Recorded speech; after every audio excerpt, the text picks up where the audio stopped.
السلام علیکم. عامدی صاحب کے ساتھ سوال و جواب کی براہ راست نشست کو لے کے حاضر خدمت آغاز کرتے ہیں. ہم سے شکریہ آپ کے وقت کا.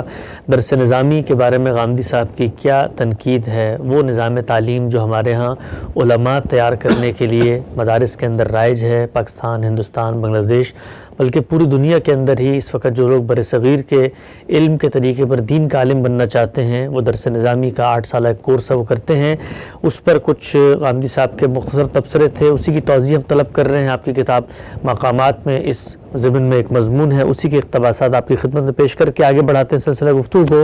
ہم سب آپ اس کے بعد لکھتے ہیں کہ ان مدارس کے نظام میں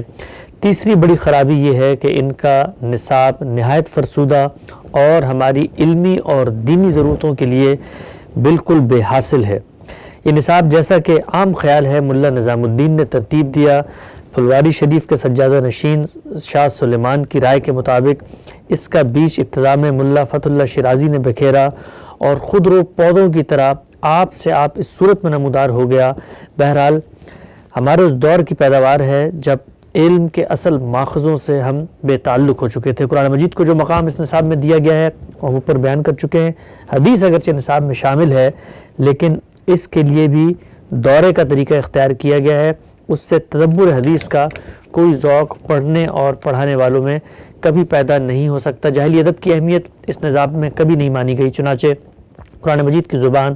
اور اس کے اسالیب کی ندرتوں سے اس کے طلبہ کم ہی کبھی واقف ہوئے ہیں. ہم صاحب وہ جو مختصر آپ کا تبصرہ تھا اس میں بھی آپ نے بتایا کہ حدیث سے ایک طریقے سے بے بہرا کر دیتی ہے، حدیث کا ذوق آشنائی وہ پیدا نہیں ہوتی. اگرچہ حدیث پڑھائی بھی جاتی ہے، آپ نے اس میں بتایا، میں نے بھی گزشتہ نشست میں ذکر کیا تھا. تھوڑی سی اس کی مزید وضاحت کیجیے گا، یعنی حدیث کس طریقے سے پڑھنی چاہیے اور کیا اس نظام میں پڑھائی نہیں جاتی. اور پھر یہ جو تاریخی پس منظر آپ نے بتایا ہے کہ یہ ایک خاص دور کی پیداوار ہے جس وقت علوم کے ساتھ ہمارا براہ راست تعلق منقطع ہو چکا تھا اور اس وقت یہ بنا اور پھر اس کے اندر خود تدریج کوئی ارتقا نہیں ہوا، اسی طریقے سے یہ قائم ہے جس طریقے سے شروع ہوا تھا. کم و بیش یہ چیزیں ہم اس سے پہلے بھی بیان کر چکے ہیں، اور اصول میں جہاں تقلید پر گفتگو ہوئی تھی وہاں اس کی طرف اشارہ کر دیا گیا تھا. آپ کسی نصاب کی تدوین کرتے ہیں تو اس میں جس طرح ماضی کو دیکھنے کی ضرورت ہوتی ہے اسی طرح حال اور مستقبل کو بھی دیکھنے کی ضرورت ہوتی ہے. یہ تو نہیں ہو سکتا کہ ایک زمانے میں ایک کتاب لکھی گئی ہے، ایک فن میں کسی نے کوئی شاہکار تصنیف کر دیا ہے، لیکن بعد میں اس کو کوئی اضافہ نہ ہو، اس میں کوئی کمی نہ ہو، اس کی کوئی غلطی واضح نہ ہو. یہ سب چیزیں علم کی دنیا میں ہوتی رہتی ہیں. نحو کو دیکھ لیں، ادب کو دیکھ لیں، صرف کو دیکھ لیں، زبان کے مباحث کو دیکھ لیں، بدیع، معانی، ان سب چیزوں پر ایک نگاہ ڈال لیں. اس میں نئے نئے زاویہ ہے نظر سامنے آتے رہتے ہیں. تو اس میں جو سب سے بڑی بات کہی گئی ہے اور جس کی طرف توجہ دلائی گئی ہے وہ یہ ہے کہ کسی ایک دور کی کتابوں پر یا ایک دور کے اسلوب درس پر اصرار نہیں ہونا چاہیے، بلکہ جیسے جیسے نئی چیزیں سامنے آتی رہیں، نئی تصنیفات سامنے آتے رہیں، کسی فن کو پڑھانے کے نئے اسالیب پیدا ہوتے رہیں، ان سے فائدہ اٹھا کر نصاب کو بھی اثر نو دیکھتے رہنا چاہیے. تو بنیادی بات جو بیان کی گئی ہے وہ یہ بات ہے. اس میں خاص طور پر یہ بھی زیر بحث آیا ہے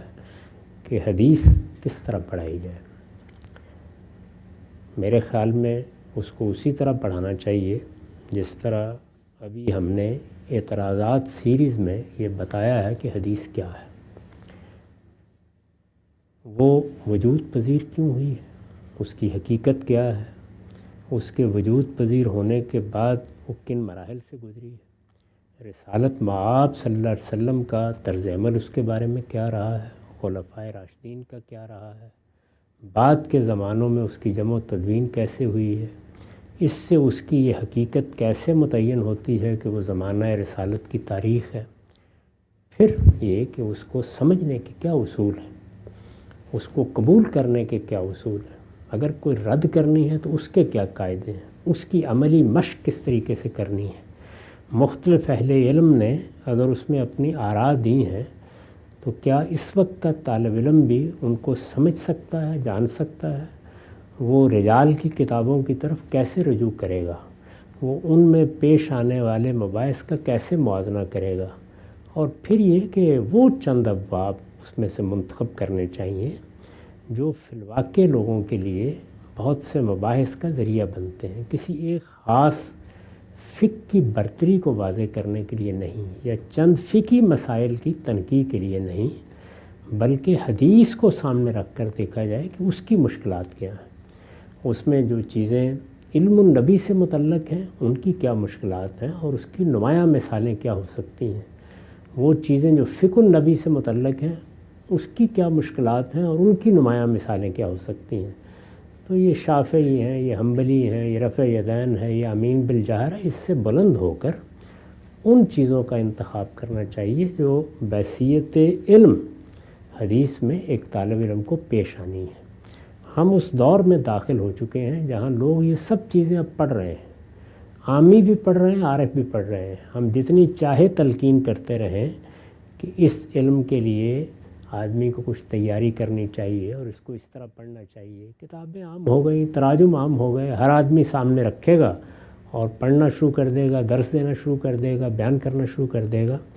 تو یہ ضروری ہے کہ دین کے اگر علماء کسی جگہ تیار ہو رہے ہیں تو وہ اس پورے علم کا شعور رکھتے ہوں، کیا چیز ہے یہ علم، کیا مشکلات ہیں اس کی، وہ کہاں کہاں پیش آئیں گی، ان کو اب تک حل کرنے کے لیے کیا طریقے اختیار کیے گئے ہیں، اور اب اگر کوئی نئی چیز سامنے آئی ہے یعنی ہمارے معاصرین میں تو وہ کیا ہے۔ بغیر کسی تعصب کے ان چیزوں کا اگر مطالعہ کرایا جائے تو پھر اس کی ضرورت نہیں رہتی کہ ایک سرے سے آپ 7-8 کتابیں پڑھائیں، آپ ان منتخب ابواب کی تدریس کر دیں، باقی پھر طالب علم خود واقف ہو جائے گا کہ اسے کیسے مراجعت کرنی ہے، کس طرح پڑھنا ہے، کس طرح فیصلے کرنے ہیں، اور اگر اس کو کوئی مشکل پیش آئے تو اس کو کیسے حل کرنا۔ نقطہ واضح ہوا۔ اچھا غام صاحب، مجھے یاد آ رہا ہے مولانا وحید الدین خان صاحب نے ایک جگہ پہ لکھا کہ سید رشید رضا عالم عرب کے بہت بڑے عالم جب ہندوستان تشریف لائے، انہوں نے پوچھا دارالعلوم دیوبند کے اساتذہ سے کہ آپ حدیث کیسے پڑھاتے ہیں، تو انہوں نے کہا کہ ایک طالب علم جو ہے وہ حدیث کا دور کرتا ہے، پڑھتا چلا جاتا ہے، اور جس جگہ پہ استاد کو محسوس ہو کہ یہاں پہ حنفی فقہ کا کوئی مسئلہ ثابت ہونا ہے تو روک کے حدیث میں اس جگہ سے حنفی فقہ کا مسئلہ ثابت کر دیتے ہیں۔ تو انہوں نے اس پہ تبصرہ کیا کہ کیا حدیث بھی حنفی ہوتی ہے؟ تو ہمارے ہاں جو آپ کی یہ تنقید ہے، یہ اور بھی لوگ، بڑے لوگ، علماء، نابغہ لوگ، انہوں نے اس کو محسوس کیا ہے اور وہ کرتے ہیں؟ کرتے رہے۔ میں اس سے پہلے بتا چکا ہوں کہ خود ہمارے بر صغیر میں جلیل القدر اہل علم نے ان سب چیزوں کی طرف توجہ دلائی ہے۔ ہم اگر صحیح بات کو سمجھنے کے لیے اپنا دل کشادہ کر لیں تو وہ سب کچھ پڑھیں جو کچھ لکھا گیا ہے۔ علماء دیوبند میں سے بہت سے لوگوں نے ان موضوعات پر لکھا ہے، یہ بتایا ہے کہ مشکلات کیا ہیں، یہ بتایا ہے کہ معاصر دنیا میں مسائل کیا پیش آ گئے ہیں۔ پھر جو بڑے مفکرین پیدا ہوئے ہیں اور ہمارے اس دور میں پیدا ہوئے ہیں، انہوں نے اسلام کی مدافعت کی ہے، ان کو جو مشکلات پیش آئی ہیں وہ سب بھی اب ہمارے علم کا حصہ بن چکی ہیں۔ اور آپ یہ دیکھیے کہ اس میں ایسی بعض چیزیں زیر بحث آئی ہیں جو حدیثی کی بنیاد پر الحاد کا ہتھیار بن کے سامنے آ گئی، یعنی اس کے لیے گویا اسلحہ ہماری انہی کتابوں سے فراہم ہو گیا ہے۔ ان سب چیزوں کا غیر جانبدارانہ علمی مطالعہ، علمی طریقے سے مطالعہ یہ کرانا ضروری ہے، اس لیے کہ اب آپ اس سارے ذخیرے کو کہیں بحیرہ عرب میں نہیں ڈال سکتے۔ یہ ہماری تاریخ بن چکا ہے، اس کے پیچھے خود ایک بڑی تاریخ بن چکی ہے اور اس کی تصنیفات اب لوگوں میں عام ہو چکی ہیں۔ رسالت مآب صلی اللہ علیہ وسلم کی طرف اس کی نسبت ہے، اس کے بارے میں بے اعتنائی کا رویہ نہیں اختیار کیا جا سکتا۔ قرآن مجید کو محور بنا کر پھر روایت کس طریقے سے اس سے متعلق ہوتی ہے یا اس سے کس طریقے سے پھر برگ و بار کی صورت میں ہمارے سامنے آتی ہے، اس کو واضح کرنا بہت ضروری ہے۔ نقطہ واضح ہو گیا۔ آپ آگے لکھتے ہیں ہم سب نحو و بلاغت کی جو کتابیں اس میں شامل ہیں ان میں چونکہ منطق زیادہ اور نطق کی رعایت بہت کم ملحوظ رکھی گئی ہے، اس وجہ سے ان فنون کے اعلیٰ مباحث کو سمجھنے کا ذوق اگر طالب علم میں ہو بھی تو ان کتابوں کے پڑھنے کے بعد باقی نہیں رہتا۔ اچھا ہم صاحب، یہ جو آپ کا تبصرہ ہے، میں پڑھ رہا تھا مولانا ابوالکلام آزاد نے لکھنؤ تعلیمی کمیٹی میں علماء سے خطاب کر کے ان کو بڑی تجاویز دی خود استصحاب کے بارے میں۔ انہوں نے ایک جملہ فرمایا کہ یہ جو کتابیں درس نظامی کے اندر شامل ہیں اس کی مثال بالکل ایسی ہی ہے کہ آپ چھوٹے بچوں کو بادام دے دیں اور وہ اس کا چھلکا اتارتے اتارتے اتنا تھک جائیں کہ ان کو بادام کا ذائقہ چکھنے کا ذوق محسوس کرنے کی قدرت ہی ان میں باقی نہ رہے۔ تو ہمارے ہاں جو ایک عہد کا خاص ڈکشن تھا، ذرا مجھے بتائیے گا عام لوگوں کو کہ یہ کیا منطق پہ لکھی گئی ہیں، نطق پر مبنی نہیں ہے، اس سے کیا مراد ہے؟ اس کا مطلب اصل میں یہ ہے کہ ایک فطری طریقہ ہوتا ہے چیزوں کو اپروچ کرنے کا۔ ہمارے دین میں جو ہدایت ہمیں دی گئی ہے اس کا پیرہن کیا ہے؟ زبان ہے، یعنی قرآن بھی عربی زبان میں ہے، عربی مبین میں ہے، حدیث بھی عربی زبان کے الفاظ ہیں جن میں ایک مدعا ادا کرتی ہے۔ اس سے پیچھے ہمارا جو علم وجود میں آیا ہے وہ بھی ہم تک پہنچتا ہے تو زبانی کے ذریعے سے پہنچتا ہے۔ دین کے ان ماخذ تک رسائی کے لیے یہ ضروری ہے کہ زبان کا فطری اپروچ آدمی کے سامنے رہے۔ ایک زمانے میں چونکہ یونانی منطق اور فلسفے کا بہت اثر ہوا تو ہمارے ہاں لوگوں کے لکھنے کا اسلوب بھی وہی بن گیا۔ اس اسلوب کی کوئی ضرورت نہیں ہے، آدمی میں فن کا اچھا ذوق پیدا کرنا چاہیے۔ اگر پرانے علوم تک رسائی کے لیے کچھ چیزیں اس نوعیت کی پڑھانی پڑیں تو ان کے بہت اچھے انتخاب اسی طرح کیے جا سکتے ہیں جیسے میں نے پچھلی دفعہ اشارہ کیا تھا کہ مختارات من الادب کا انتخاب مولانا علی میاں نے کیا، بہت اچھا انتخاب کیا۔ اس کو اگر آپ پڑھ لیتے ہیں تو آپ کی نظر ہو جاتی ہے۔ اسی طریقے کا معاملہ اس ضرورت کے لیے بھی کیا جا سکتا ہے۔ اس نوعیت کی جتنی فنی کتابیں ہیں ان میں فن کو اصلاً پیش نظر ہونا چاہیے، نہ کہ ایک کتاب جس کو آپ نے چیستان بنا دیا ہے، لوگ اس کی مشکلات حل کرتے کرتے وہی جو مولانا ابوالکلام آزاد نے مثال دی ہے وہاں تک پہنچنے ہی سے قاصر رہ جائیں جو ان کی اصل منزل ہے۔ ایک نقطہ واضح ہو گیا ہم صاحب، آپ لکھتے ہیں منطق و فلسفہ علم کلام کے لیے جو کچھ اس نصاب میں رکھا گیا ہے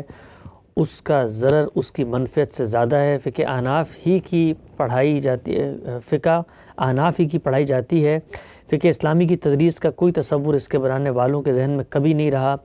اصول کا فن ہم مسلمانوں کے لیے مایہ افتخار ہے، لیکن اس کے لیے بھی کوئی ایسی کتاب اس میں شامل نہیں کی گئی جو اجتہادی بصیرت پیدا کرنے والی ہو۔ 2 صدیاں اس نصاب پر گزر گئیں لیکن دنیاوی علوم میں بھی یہ کبھی کسی ترقی کو قبول کرنے کے لیے کبھی تیار نہیں ہوا۔ فلسفہ، نفسیات، علم الاقتصادیات، علم الافلاق، طبیعیات، علم السیاسہ اور اس طرح کے دوسرے فنون میں جو تحقیقات اس دوران میں ہوئی ہیں وہ ابھی تک اس میں بار نہیں پا سکیں۔ اسے حسن عقیدت ہی کا کرشمہ سمجھنا چاہیے کہ صدرہ اور میبزی کو بھی اس میں حیات ابدی حاصل ہو گئی ہے۔ ہمارے بزرگ اسے اس قدر مقدس سمجھتے ہیں کہ اس کی ان کتابوں میں بھی کوئی تبدیلی ان کے نزدیک جائز نہیں ہے۔ نئے علوم دنیا پر حکومت کر رہے ہیں لیکن اس نصاب کے پڑھنے والے ابھی تک ان کے وجود پر مطلع نہیں ہوئے۔ دنیا نے ان 2 صدیوں میں جو کچھ مانا اور ماننے کے بعد پھر انکار کر دیا، لیکن یہ نہ اسے ماننے سے واقف ہوئے اور نہ اس انکار کی خبر اب تک ان میں پہنچی ہے۔ ہم سب 6 نشستوں پہ بڑی تفصیل سے آپ کا یہ جو اس کو کہتے ہیں بتائے درد و سوز ہے اس نصاب کے بارے میں۔ لوگوں کا ایک عمومی تاثر تھا کہ یہ لوگ شاید دینی مدارس سے، علماء سے کوئی اتنی عقیدت محبت نہیں رکھتے، اس لیے ہم پر ہر وقت تنقید کرتے رہتے ہیں۔ بڑی وضاحت سے سامنے آیا۔ کنکلوڈنگ ریمارکس میں چاہوں گا نشست کے خاتمے پر، یہ جو پورا کا پورا شاکلہ بنتا ہے ہمارے مذہبی علماء کا، اس وقت ہم یہ دیکھتے ہیں کہ ایک تہذیبی بحران ہے، کمیونیکیشن کا بحران ہے۔ ایک عالم ایک پڑھے لکھے آدمی کے ساتھ گفتگو نہیں کر سکتا، نہ اس کی زبان جانتا ہے، نہ استدلال کا طریقہ جانتا ہے، نہ بات پہنچانے کی روایت سے وہ واقف ہے، نہ اس سے واقف ہے کہ بندے کے ذہن میں سوال کیسے پیدا ہو رہا ہے۔ فتوے کی زبان بولی جاتی ہے، پرانی کسی فقہ کی کتاب کا حوالہ دے دیا جاتا ہے، غلام لوڑیوں کی مثالیں ہوتی ہیں۔ اتنا بڑا گیپ ہے کہ لوگ مذہبی علماء کو دور سے سلام تو کرتے ہیں لیکن دل سے ان کی عزت نہیں کرتے۔ کیا اس کی وجہ بھی یہی ہے کہ اس نصاب نے جو ایک شخصیت، ایک شاکلہ، ایک عورت تخلیق کیا ہے ایک عالم کا، وہ آج کے دور میں بالکل ارریلیونٹ ہو چکا؟ میں تو بار بار یہی توجہ دلاتا رہا ہوں کہ اگر آپ کو متعلق رہنا ہے دنیا سے تو پھر دونوں کام کرنے ہوں گے۔ دین کو متعلق رکھنا ہے تو دین کو صرف قرآن و سنت کی بنیاد پر پیش کریں۔ یہ اللہ تعالیٰ کی ہدایت ہے جو ابدی ہو سکتی ہے۔ میرا فہم، آپ کا فہم، یہ کبھی ابدیت اختیار نہیں کر سکتا۔ اللہ تعالیٰ کی ہدایت کو بے کم و کاس پیش کرنا چاہیے۔ ہمارے فہم نے اس میں کیا کیا چیزیں پیدا کر دی ہیں، کہاں کوئی غلطی ہوئی ہے، کہاں صحت ہے، وہ ایک الگ چیز ہے۔ اس کو ایک حتمی حجت بنایا جائے گا تو اس سے دین کا تعلق آنے والے زمانوں سے منقطع ہو کر رہ جائے گا۔ اور دوسری جانب جو آپ کا نصاب ہے اس کو آپ مسلسل دیکھتے رہیے کہ دنیا میں کیا کوئی نئی کتابیں آ گئی ہیں، پڑھانے کے نئے طریقے آ گئے ہیں، چیزوں کو جو علوم و فنون آپ لوگوں تک پہنچانا چاہتے ہیں ان چیزوں کو لوگوں تک پہنچانے کے لیے، طالب علم کی مہارت پیدا کرنے کے لیے کیا کوئی ایسے طریقے ایجاد ہوئے ہیں جن سے ہم فائدہ اٹھا سکتے ہیں۔ دنیا کی یونیورسٹیوں میں آپ جا کر دیکھ لیجیے، آپ کو معلوم ہوگا کہ ہر لحظے یہ چیزیں نظر ثانی میں رہتی ہیں۔ تو توجہ یہ دلائی گئی ہے کہ ہمیں بھی اپنے دینی علوم کی درسگاہوں میں یہی کام کرنا چاہیے، یعنی ان علوم و فنون پر ایک نظر ڈال کے دیکھنا چاہیے کہ ان کی یہ کتابیں کیا اب بھی موضوع ہیں، کیا ان کی جگہ کچھ دوسری اچھی چیزیں آ گئی ہیں، کیا ہم یہی فنون طالب علموں پر اس طرح کی مشقت ڈالے بغیر جو اس وقت پڑھ جاتی ہے پڑھا سکتے ہیں۔ پھر یہ کہ ان میں مشق مزاولت کے کیا یہی طریقے موضوع ہیں، ان کو عملی زندگی سے متعلق کرنے کے لیے کیا ہمیں وہی طریقہ اختیار کرنا چاہیے۔ آپ دیکھتے ہیں کہ اس وقت کیا ہوتا ہے، یہ ضرورت تو اپنی جگہ موجود ہے، اس ضرورت کا لحاظ کر کے پھر ان مدارس میں پڑھنے والے طلبہ اپنے طور پر کوئی انگریزی پڑھ رہا ہوتا ہے، کوئی کچھ سائنس کا مطالعہ کر رہا ہوتا ہے، اور نتیجہ یہ نکلتا ہے کہ وہ اپنے علوم کے معاملے میں اس اعتماد پر نہیں ہوتے کہ وہ پوری اپنی میراث کو اصول سے فرع تک جان لیں، اور جو دنیا کی چیزیں ہیں وہ اس درجے میں ان کو وہاں نہیں پڑھائی جاتی جس درجے میں ان کو پڑھنی چاہیے۔ تو اگر یہ سب چیزیں آپ ایک جگہ پر لے آئیں، یعنی وہ جدید چیزیں جو مذہبی علم کی ضرورت ہے، یہ نہیں ہے کہ ہر آدمی کو کوئی طبیب اور انجینئر بھی ساتھ بننا ہے، مہندس نہیں بنے گا تو وہ دین نہیں بیان کر سکتا، جو دینی علوم سے متعلق چیزیں ہیں، کچھ سائنس کے مباحث اگر ایسے ہیں، کچھ فلسفے کی بحثیں ایسی ہیں، کچھ سماجیات کے معاملات اس طرح کے ہیں، کچھ سیاسیات اور معیشت کی بحثیں ہیں، تو ان کو گہرائی میں اتر کر وہاں طلبہ پڑھیں جہاں وہ دین سیکھ رہے ہیں، اور دین کو اس کے اصل سرچشموں سے اخذ کرنا جانیں، اور علوم اور فنون کا مطالعہ اس طریقے سے کریں جس میں علم و فن میں ان کی مہارت پیدا ہو، اور وہ زبان کے ان آداب کو سیکھ سکیں